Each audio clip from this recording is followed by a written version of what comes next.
görürsen beni hatırla demiştim. Biliyorsun seni ben sonbaharda sevmiştim. Düşen bir yaprak görürsen beni hatırla demiştim. Biliyorsun seni ben sonbaharda sevmiştim.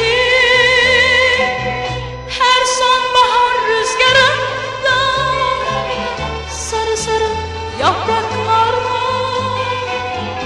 kuru dallar arasında sen gelirsin aklıma.